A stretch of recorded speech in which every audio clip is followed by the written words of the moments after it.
نبی سے سوال نہیں ہوتا، نابالغ بچے سے سوال نہیں ہوتا، اور جو کھلا کافر ہے اس سے بھی سوال نہیں ہوتا کہ ظالم بدوزخ رود بے سخن۔ جب وہ صاف کہہ رہا ہے میں مانتا ہی نہیں ہوں تو اس سے آزمائش لینے کی کیا ضرورت ہے؟ وہ تو کھلا کافر ہے۔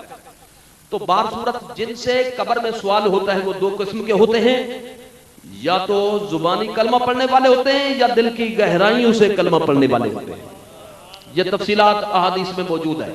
میں جو بات آپ حضرات کے سامنے رکھنا چاہتا ہوں، یہ قبر کے سوالات بتاتے ہیں کہ سنی ہونا ضروری ہے۔ قبر کے سوالات بتاتے ہیں سنی ہونا ضروری ہے۔ کیسے؟ پہلا سوال کرتا ہے فرشتہ، یہ سوال کرتا ہے من ربو کا، تیرا رب کون ہے؟ بالفرض بندہ وہ تھا کہ جس نے جواب صحیح دیا، وہ کہے گا میرا رب اللہ ہے، رب اللہ۔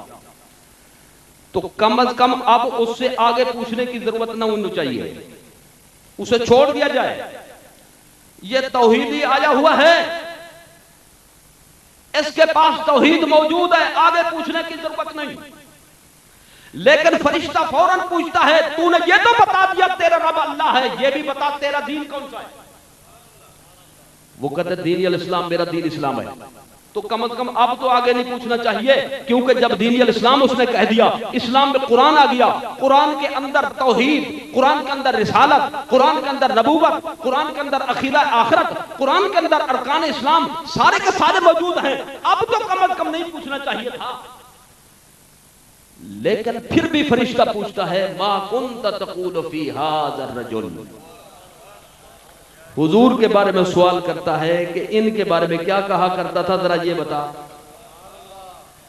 اس کا مطلب یہ ہوا قبر میں فرشتے یہی بتائیں گے کہ توحید کا دار و مدار رسالت پر ہے، دین کا دار و مدار بھی رسالت پر ہے، رسول کے بغیر توحید معتبر نہیں، رسول کے بغیر دین کا دعویٰ معتبر نہیں، دین وہی قابل قبول ہے جو مدینے والے کے حوالے سے ہو، توحید وہی قابل قبول ہے جو مدینے والے کے حوالے سے ہو۔ یہ سنیوں کی بولی ہے کہ نہیں؟ اہل سنت و جماعت کی لینگویج ہے یا نہیں؟ آپ اس کا بآسانی فیصلہ فرما سکتے ہیں۔ یہ ترتیب کیوں رکھی گئی؟ ترتیب اس لیے رکھی گئی، جب وہ کہتا ہے میرا رب اللہ ہے، فرشتہ کہتا ہے اللہ اللہ کہنے والے بہت ہیں، تو بتا کہ یہودی ہو کر کہتا ہے، نصرانی ہو کر کہتا ہے، کس دین پر کہتا ہے؟ وہ کہتا ہے اسلام کے حوالے سے کہتا ہوں۔ تو فرشتہ کہتا ہے جس طرح اللہ اللہ کہنے والے بہت ہیں، اسلامی بھی بہت ہیں۔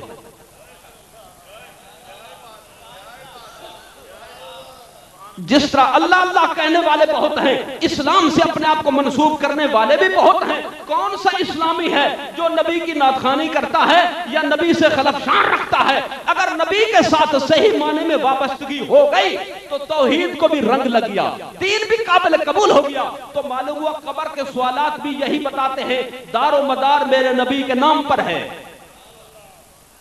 اور یہی سنیت ہے، اور یہی سنیت ہے۔ آپ اس کو اگر مزید سمجھنا چاہتے ہیں، آسان کر کے پیش کرنا چاہتا ہوں۔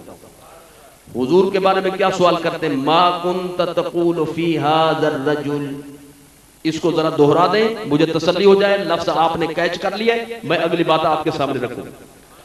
ما کنت تقول، بول دیں کوئی بات نہیں، میرے آقا کی حدیث ہے، ما کنت تقول فی ھذا الرجل، فی ھذا الرجل۔ کون پوچھتا ہے؟ منکر نکیر علیہ السلام پوچھتے ہیں، وہ فرشتے پوچھتے ہیں جو قبر میں سوال جواب لے کر آتے ہیں۔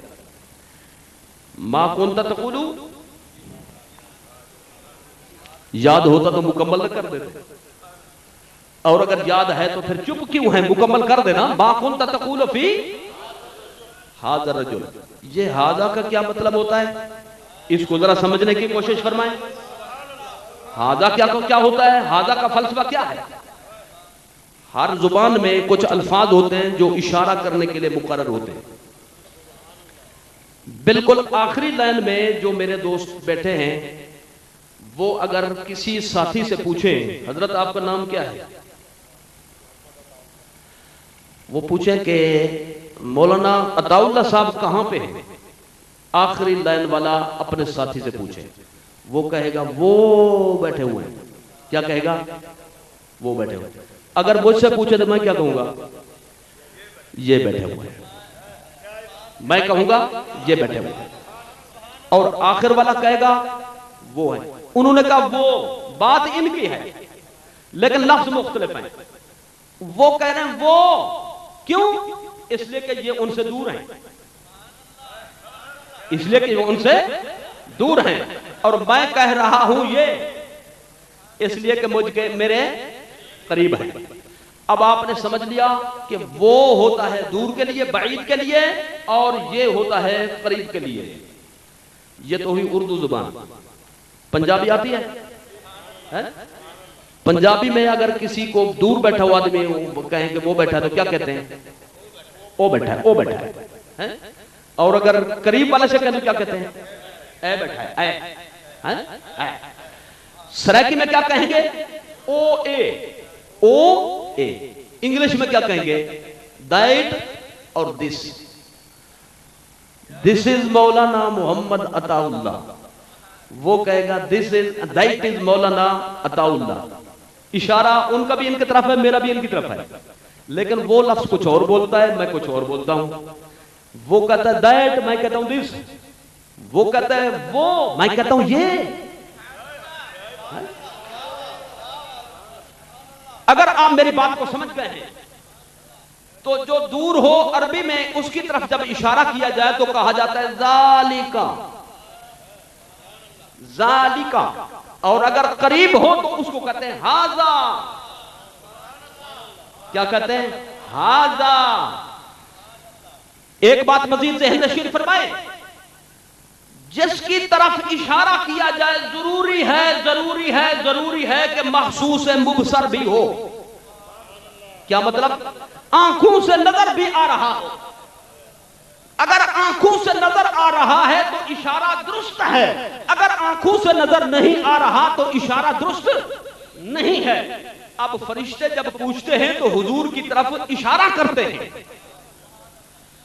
اور وہ کیا پوچھتے ہیں؟ ما کنت تقول فی ھذا الرجل، ذالک الرجل کوئی نہیں پوچھتا۔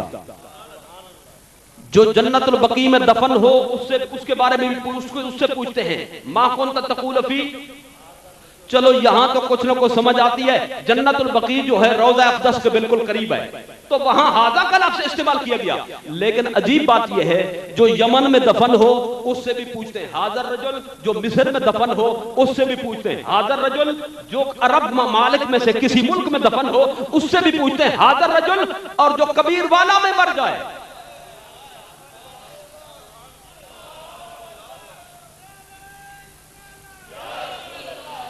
کم از کم یہاں سے تو سوال کا انداز مختلف ہونا چاہیے تھا، کیونکہ 4500 کلومیٹر کم و بیش فاصلہ ہے یہاں سے، تو یہاں سے تو پوچھتے ما کنت تقول فی ذالک الرجل، ان کے بارے میں کیا کہتا ہے؟ نہیں نہیں، ادھر پوچھیں تو کہتے ہیں ھذا الرجل، ان کے بارے میں کیا کہتا ہے؟ کبیر والا والے سے پوچھیں تو یہی پوچھتے ہیں فی ھذا الرجل، ان کے بارے میں کیا کہتا ہے؟ تو معلوم ہوا کسی کو میرے آقا نظر آئیں یا نہ آئیں، کسی کو سمجھ آئے یا نہ آئے، قرآن و سنت کی روشنی میں صحیح بخاری مسلم کی اس حدیث کے حوالے سے یہ اٹل بات ہے، میرے حبیب کے جلوے ادھر بھی ہیں اور آپ کے جلوے